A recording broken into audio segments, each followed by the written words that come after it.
24 மே 2026 தூய ஆவியாரின் ஞாயிறு பெருவிழா. திருப்பலி நற்செய்தி வாசகம்.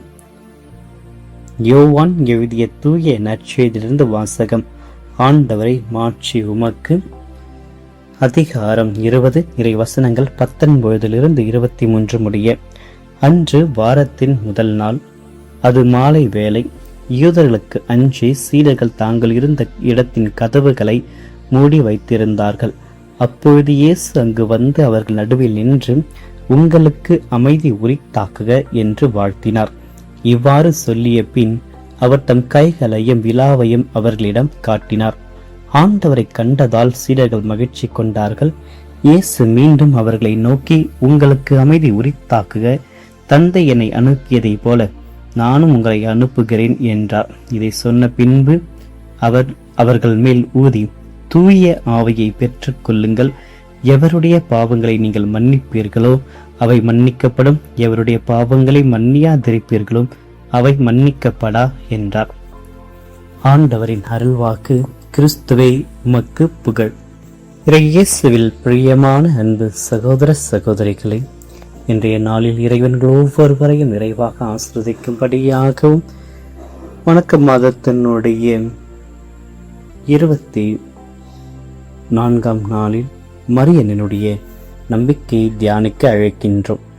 மரியாம் தேவனுக்கு உண்மையாக இருந்தவர். அவருடைய பாதையை விட்டு விலகவே இல்லை. நிலைத்திருந்தவர், நம்பிக்கையோடு வாழ்ந்தவர்.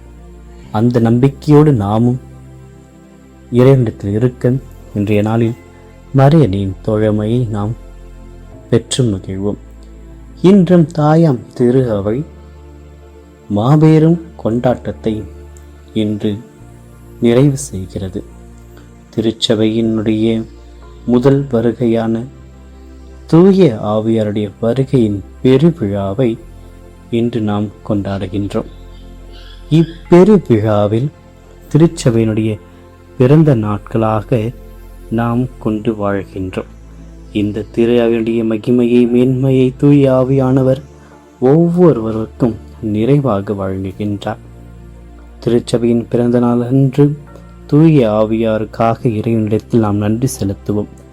அன்று யூதர்களுக்கு அஞ்சி கதவுகளை மூடிக்கொண்ட சீடர்களுடைய மத்தியில் ஆண்டவர் வந்து உங்களுக்கு அமைதி உரித்தாக்கு என்று வாழ்த்தியதை இன்று நாங்கள் நன்றியோடு நினைவு கூறுகின்றோம்.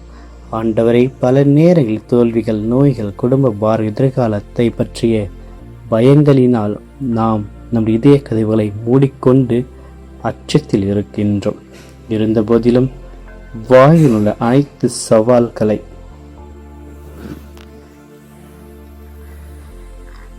இயேசு கிறிஸ்து உயிர்த்தெழுந்த 50வது நாளில் அவர் வாக்குறுதி அளித்தபடியே சீடர்கள் மீது தூய ஆவியானவர் நெருப்பு நாவில் வடிவில் இறங்கி வந்த வரலாற்று நிகழ்வை இன்று நன்றியோடு கொண்டாடுகிறோம்.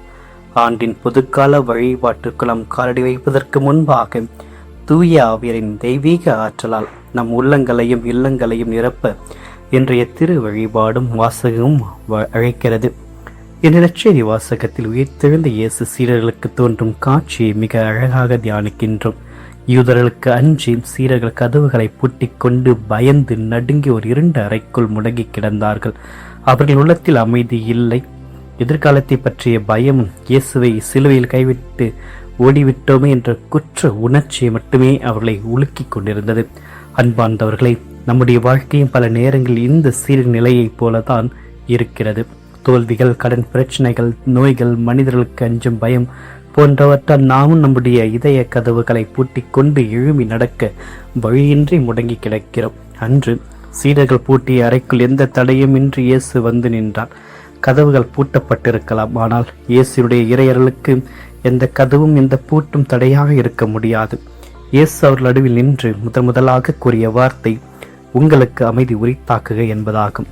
அந்த ஒற்றை வார்த்தை அவருடைய பயத்தை போக்கி உடைந்த இதயங்களை குணமாக்கியது. இயேசுவின் தெய்வீக சுவாசம் புதிய படைப்பினுடைய தொடக்கமாக அமைந்தது. அமைதியை தந்த கையோடு இயேசு மிகுந்த ஆழமான ஒரு செயலை சீடர்கள் மீது ஊதி தூய ஆவியை பெற்றுக்கொள் என்கிறார்.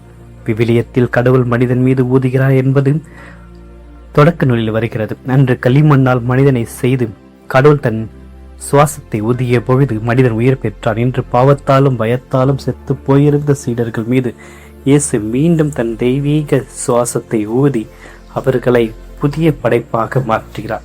பூட்டிய அறைக்குள் முடங்கி கிடந்த அதே சீடர்கள் இந்த தூய ஆவியை பெற்றுக்கொண்டு அடுத்த நிமிடம் சிங்கங்களைப் போல தைரியமாக வெளியே வருகிறார்கள்.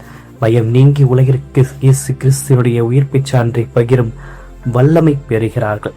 தூய ஆவியானவர் நம்முடைய வாழ்விற்குள் வருகின்ற பொழுது நம்மிடம் உள்ள பலவீனங்கள் மறைந்து இறை வல்லமை நம்மை ஆட்கொள்கிறது. பழைய ஏற்பாட்டில் மனிதர்கள் தங்களுடைய அகந்தையினாலும் பாவத்தினால் கடவுளுக்கு இணையாக வேபிலுடைய கோபுரத்தை கட்ட முயன்ற பொழுது அவருடைய மொழிகள் தாறுமாறாகப்பட்டு உலகம் அவர்களை எங்கும் சிதறடிக்கப்பட்டார்கள். ஆனால் அங்கே பிரிவினை உண்டானது.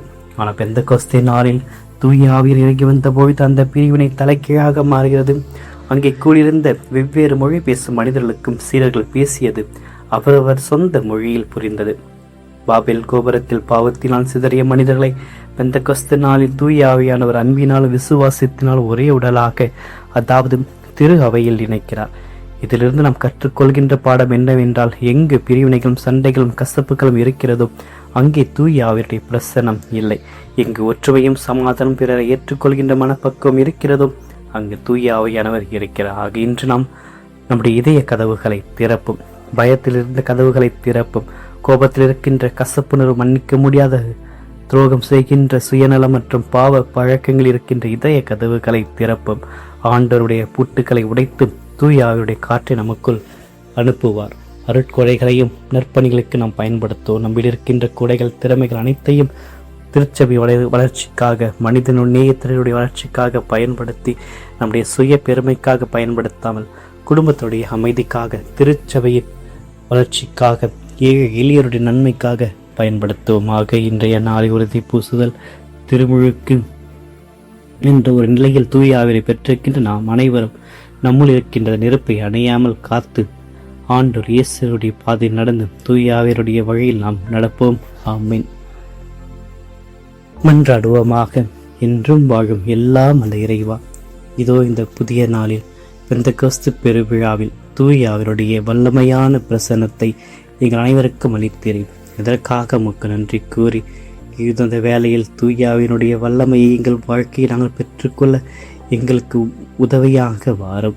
அன்று இதழ் கஞ்சி கதவுகளை புரிகின்ற சீடருடைய மத்தியில் உங்களுக்கு அமைதி உரித்தக என்று கூறிய அதே வார்த்தைகள் ஆண்டவரை, எங்களுடைய வாழ்க்கையில் ஏற்படுகின்ற தோல்விகள், நோய்கள், குடும்ப பாரங்கள், எதிர்காலத்தை பற்றிய பயங்கள், நாங்களும் எங்களுடைய இதய கதவுகளை மூடிக்கொண்டு அச்சத்தோடு இறக்கின்றோம். எங்களுடைய பயங்கள் அனைத்தையும் உடைய பாதத்தில் வைக்கிறோம். நீர் எங்களுடைய வாழ்விற்குள் எழுந்தருளி வந்து உமது தெய்வீக அமைதினால் எங்கள் இதயங்களை நிரப்பும்படி மன்றாடுகின்றோம். அன்பு இயேசுவே, அன்று சீடர்கள் மீது ஊதிய தூய ஆவியை எங்கள் மீது ஊதி பலவீனமாய் இருக்கின்ற எங்கள் மீது தூயாவுடைய மூச்சு காற்றை ஊதியறலும். தூய ஆவியின் எங்கள் பாவக்கரைகளை கழுவி எங்களுடைய புதிய படைப்பாக மாற்றட்டும்.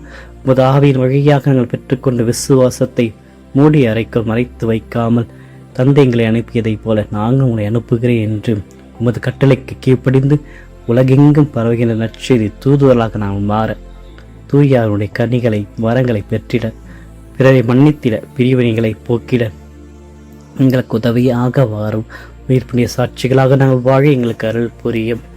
நோயிலிருந்து விடுதலை பெறுகின்ற தூயாருடைய ஜெபத்தை எங்கள் அனைவருக்கும் தாரும். எங்கள் ஆன்மாவுடைய இனிய விருந்தினரை உமது அளவற்ற அன்புடன் வல்லமையுடைய நேரத்தில் எங்களுடைய வாழ்வுக்கு எழுந்தருள வேண்டும் என்று உண்மை மன்றாடுகிறோம். மரியனுடைய தோழமையும் தூயாருடைய பிரசன்னத்தை நாங்கள் ஜெபிக்கின்ற அனைத்து ஜெபங்களையும் ஏற்று நாங்கள் கடந்து வந்த ஏமாற்றங்கள், தோல்விகள், அவமானங்கள் மற்றும் காயப்பட்ட நினைவுகளை அனைத்தையும் தெய்வீக நெருப்பினால் தொட்டு குணப்படுத்துங்கள். எங்கள் வாழ்வில் ஒவ்வொரு அனுபவத்திலும் நாங்கள் உண்மையில் வளர்ந்திட அருளை தாரும். வாழ்க்கை பிரச்சனைக்காக ஆற்றலின் ஊற்றான தூய ஆவியானவரை குடும்பத்தில், பணியிடத்தில், தனிப்பட்ட வாழ்வில் நாங்கள் எதிர்கொள்கின்ற அனைத்து பிரச்சனைகளையும் மனக்கவலையும் வைக்கின்றோம். மனித அறிவுக்கு எட்டாத சவால்களுடைய மத்தியில் நாங்கள் என்ன செய்ய என்ற ஞானத்தையும் விவேகத்தையும் எங்களுக்கு தந்திரலும். பயத்தையும் கலக்கத்தையும் நீக்கி சோதனைகளை எதிர்கொள்கின்ற உடல் மற்றும் மனநோய்க்கான குணமளிக்கின்ற தூய ஆவியானவரை பலவீனமாக இருக்கின்ற எங்கள் உடல் மற்றும் மனநிலையை என்னுடைய கரங்களில் வைக்கிறோம்.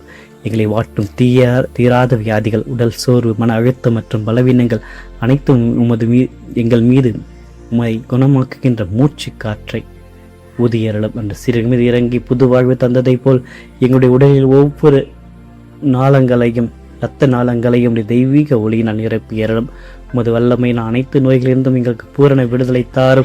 உடல் ஆரோக்கியத்தை நாங்கள் பெற்றிட எங்களுக்கு உதவியாக வாரும். நீர் எங்களை ஒருபொழுதும் கைவிடுவது என்ற நம்பிக்கையோடு நாங்கள் ஜெபிக்கின்ற அனைத்து மன்றாட்டுக்களையும் நிறைவாக ஆசிர்வதித்தரலும். அருளைந்த மரியே வாழ்க. ஆண்டவர் உம்முடனே பெண்களுக்குள் ஆசிர்வதிக்கப்பட்டவர் நீரே. உடைய திருவயிற்றின் கனியாக இயேசு ஆசிர்வதிக்கப்பட்டவரை. புனித மரியே இறைவனுடைய தாயே, பாவிகளாக இருக்க எங்களுக்காக இப்பொழுது எங்கள் மரண விலையிலும் வேண்டிக் கொள்ளும். ஆமென். எல்லாமல் இறைவன் தந்தை, மகன், தூய ஆவிகள் அனைவரையும் நிறைவாக ஆசிர்வதிப்பாராக. ஆமென்.